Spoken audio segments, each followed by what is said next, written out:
Anakin walks into the Jedi Council chambers. One of the Jedi initiates, Initiate Bob, asks Anakin Skywalker, playing dumb, "Master Skywalker, what are we going to do?" As Anakin lights up his saber, the younglings light up theirs in turn and begin their attack. Have you ever wondered what would have happened if the younglings had survived Order 66? Well folks, today's video is for you, because that's exactly the topic that we'll be diving into. So get ready for what if the younglings survived Order 66. At the beginning of our story, one of our young Jedi initiates, a familiar face to many, has a vision of Vader's upcoming turn to the dark side. The young Grogu sees it in his mind. However, he is not at the age of speaking yet, so he can't express his thoughts to the Jedi.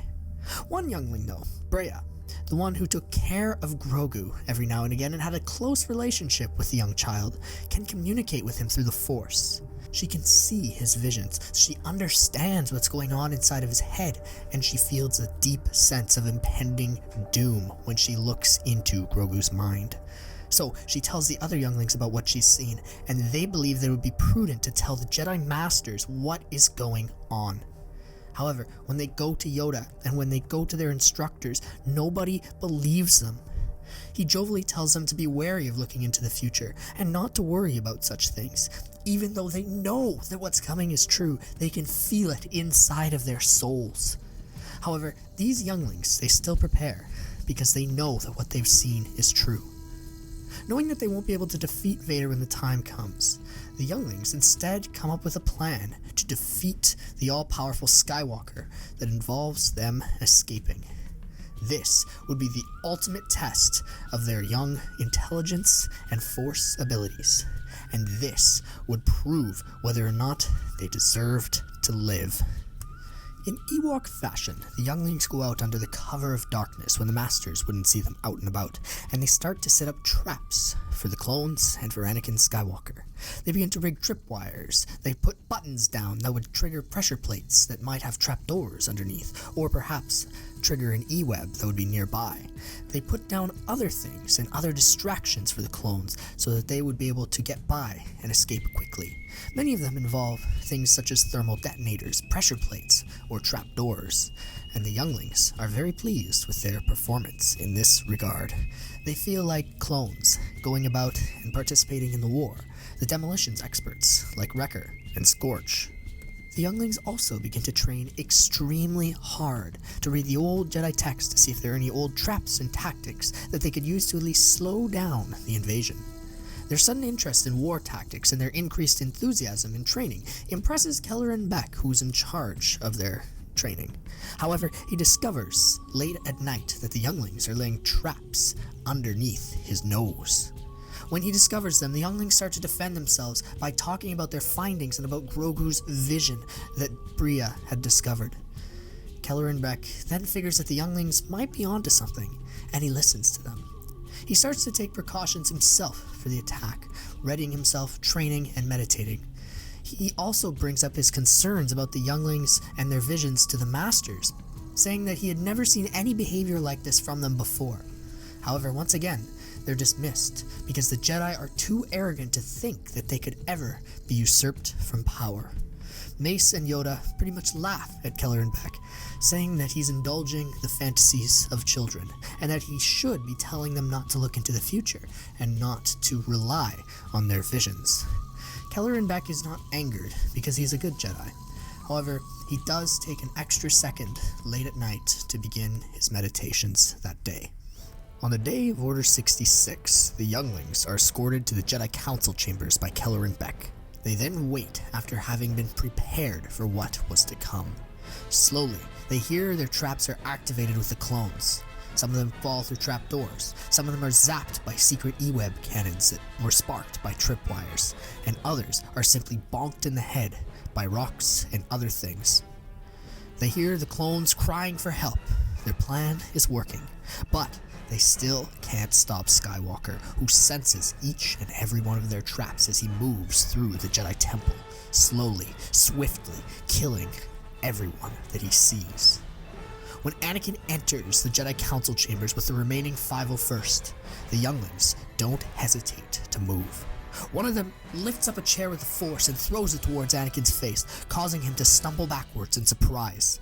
The younglings then run through the 501st Troopers behind Skywalker, stealing their blasters with the force and pushing them against the walls nearby, catching them majorly off guard. However, even with their best efforts, most in the room fall, dead to the stormtroopers or by Anakin, who throws his blade and cleaves at least 3 of them on the way out. The only ones who survive are Bob, Victor, Brea, Jesse, and Jenna. As they leave, they see the trail of dead younglings that they had once called brothers and sisters lying on the floor. They feel so guilty, and as they leave the Jedi Temple, they mourn the loss of their friends. As they escape with Kelleran Beck and Grogu, this hits Brea the hardest, since she had been the one who orchestrated and put all of the work into saving her friends, but she had failed. Jesse tries to comfort her, but at the same time, it doesn't work. The younglings meet Kelleran Beck as he's leaving the temple, and he takes them along in Jar Jar's ship with Grogu. Kelleran contacts Jar Jar, who he knows owns the ship. He says that he has a group of younglings with him that need a home.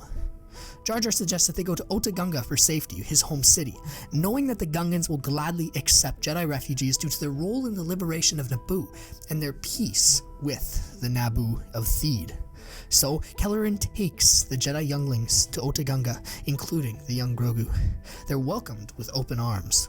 Boss Nass had returned to allow them to stay for as long as they want, indicating that he would never tell the Imperial government about their whereabouts. Once again, he's a good, honorable boss who upholds Gungan tradition and culture in accepting the Jedi who had helped them in the past into his hospitality. Fast forward 5 years, and Kelleran is still training with the remaining younglings in the shadows of Otunga. He watches as Jesse, Bob, Victor, Grogu, Brea, and all of the others continue to grow in their remaining Force abilities. He trains them and watches as they grow into teenagers, so proud, except for Grogu, who's still a toddler because of his strange aging of his species. They integrate well into Gungan society, and Boss Nass frequently visits them to check on their progress. He's happy that he can help out another group of people that's being oppressed by the galactic government. Gungans are frowned upon too, especially after Jar Jar had been the reason that the Empire had risen to power. Those who supported the Republic avert their eyes from all of the Gungans now. Binks is still on Naboo, but his own people frown upon him as well. Jar Jar still knows about the whereabouts of the Jedi in Otunga. He's working in the government, and sometimes he must have interactions with dark officials, including Darth Vader himself. One time, while he's discussing something with Vader, Binks ends up fumbling the ball and accidentally revealing to him in conversation that there are some Jedi on Otunga. Vader immediately calls the Grand Inquisitor to come with him and take out the Gungans. After this, Binks pleads with Vader, telling him that he'd been wrong. He was just joking. He actually didn't know where the younglings were. He didn't think there was anybody on Otunga. However, Vader doesn't listen to Jar Jar anymore. He goes with the Grand Inquisitor, a company of Marine stormtroopers and a squadron of Death Troopers to help find these Jedi and punish the Gungans for harboring them. When Vader arrives, Boss Nass isn't prepared. He sees that the Imperials are landing in the swamps, and he doesn't have time to truly rally the Gungan Grand Army that had stood up and taken on the attackers during the Naboo blockade. However, he does get his troops ready fairly quickly. Kelleran Beck also joins in, knowing that he must protect the younglings, and he wants to fight along the Gungans because they had helped him out so much over the past 5 years. He wanted to be the honorable warrior that they believed him to be. So, when Vader arrives, this line of Gungan defenders, alongside Kelleran Beck, is also prepared. Kelleran tells Boss Nass to keep the younglings protected, and so Nass drives him away in a bongo, taking them to Theed to blast off. However, all of the Jedi sense the death of Kelleran Beck in the Force. Brea can see it in her mind. She watches in a vision as she sees Kelleran fighting alongside the Gungans, who are being absolutely slaughtered by their attackers. She sees the sabered hand putting up an incredible fight against the stormtroopers, mowing down death troopers, marine troopers, and other stormtroopers who are invading the Gungan city as well. However, when the Grand Inquisitor and Vader both take him on at once, he is no match. He puts up an incredible fight, using his mastery of the lightsaber to truly deflect their strange techniques. Beck tries to use their dark power against them, evading quickly when they would slash at him with dark and powerful blows. Eventually though, because he is just one guy and the Gungans are focused elsewhere, Kelleran Beck falls at the hand of Vader, stabbed straight through the chest. Bria sees all of this in her mind's eye, and her heart absolutely breaks. Bob, Jesse, and the others try to comfort her, but it just doesn't work. She's broken. She feels deep in her soul something had gone missing. Now, not only had the younglings who she had tried to protect all those years ago died, but so had the master who had helped them escape from the temple. The Empire was evil. The Sith were horrible. And Bria was in so much pain, since she had actually witnessed Kelleran die. The others had only sensed it in the Force, and they tried to follow Yoda's teachings of letting go of their grief and rejoicing in Kelleran's death. However, Bria just didn't buy it. She'd never see Kelleran again, and she knew that. She knew that he had died in an honorable fashion, but that he had died far too soon. No, she didn't buy Yoda's teachings. She just wanted to grieve, peacefully. Once on the ship, away from Theed, Nass is incredibly upset following the massacre of his people. He even lets a couple of Gungan tears fall down his cheeks, something that he hadn't done in years. He has a lot of survivor's guilt, knowing that his warrior race had died, and he remained to live to tell the tale. The Jedi are also sad, especially Bria, who remembers the day of Order 66. All of them are incredibly disappointed that they may now never have the chance to complete their training because the one master who had taken care of them was gone. In addition, they had the responsibility of bringing up baby Grogu. Nass says, though, that he knows somewhere that they can stop. He's got a friend who's sympathetic to their plight and understands their feelings. He knows that Padme and Binks have been close friends with this senator for years, and he has the tools to contact him quickly as a friend of both of them. Boss Nass contacts Senator Bail Organa, who picks up almost immediately. When Nass tells him about what had transpired in Otunga, Bail's face immediately is saddened.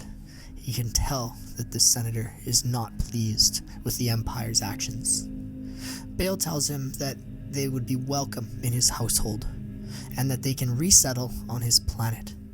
Following this news, the group of younglings, with Boss Nass, decide to go to Alderaan and meet the senator, who helps them settle in and become Alderanian citizens. For years, the Jedi are at peace, and so is Nass. While all of them are incredibly sad, and they deal with their grief in their own ways, at least now they have some sense of stability in their life. They live on a gorgeous planet, a gorgeous city, and they often go for hikes in the mountains to meditate and feel the Force flow through them. Sometimes they can even see Kelleran Beck's face in the back of their minds, calling to them, saying hello.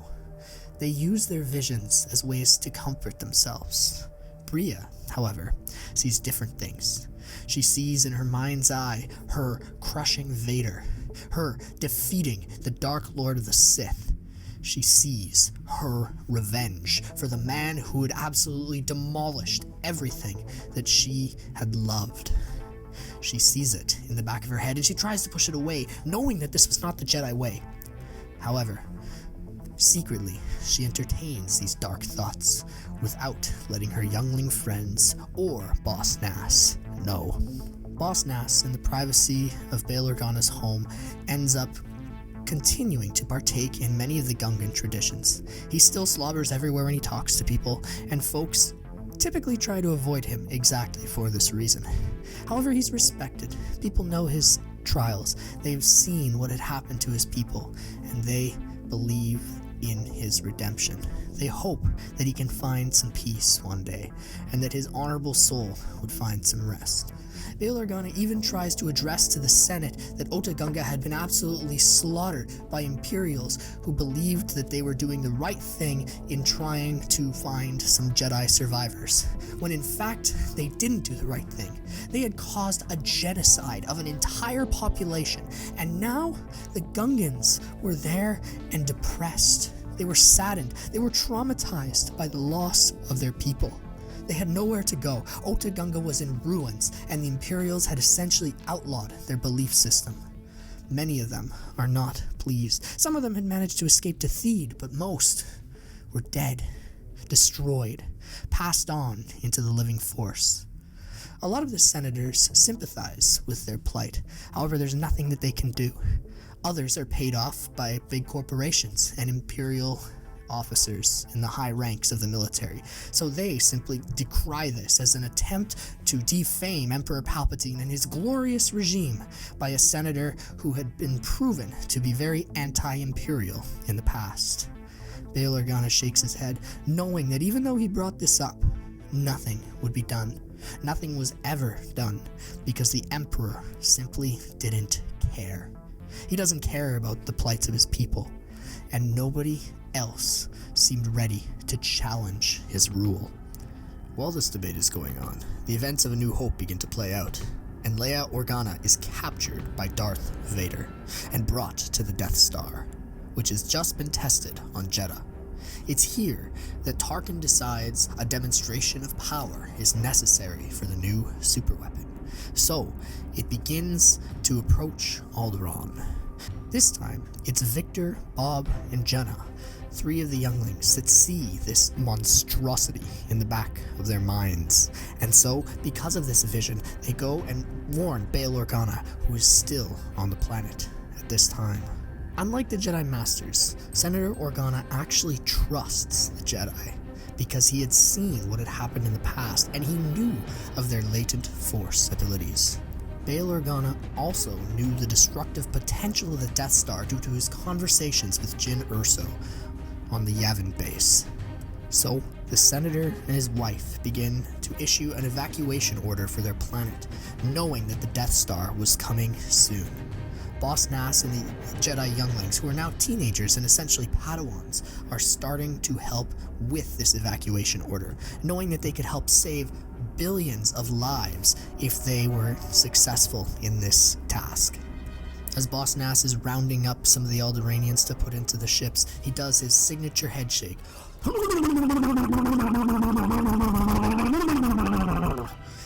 And he wishes them well, telling them that he hopes that they are successful in their evacuation and that they're able to resettle somewhere in the future.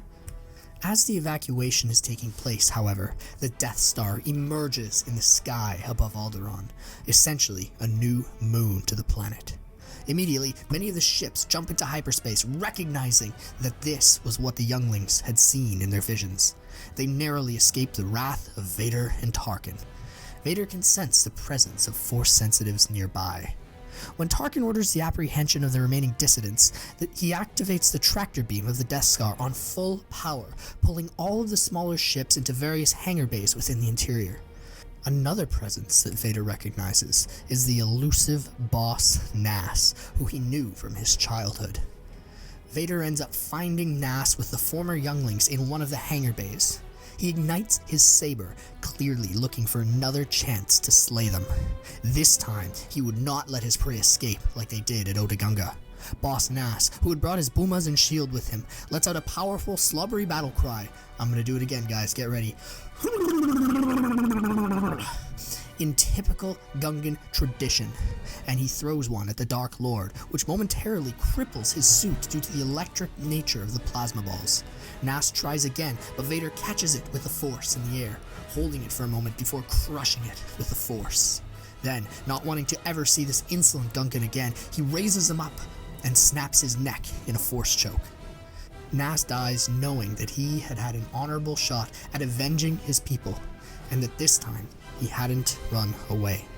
He dies a warrior's death, which makes him proud as he becomes one with the living Force.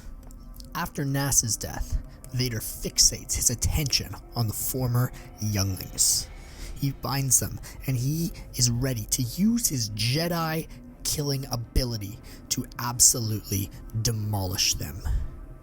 He's crippled by the Booma, but he's still able to hold on, as their Padawan abilities, while formidable under the training of Kelleran Beck, are still no match for Vader's mastery of the dark side. After all, he's made an entire career out of hunting Jedi. He kills each and every one of them, using his saber skills and mastery of the Force. With Bob, he raises and snaps his neck, while simultaneously stabbing Jesse through the heart. Then, once he kills those two, he moves on to Victor, decapitating him with his blade. He then turns to Jenna, who blocks his first attack, but then Vader slices off her arm and cuts her down the front of her chest before forcing her body into one of the hangar bay walls.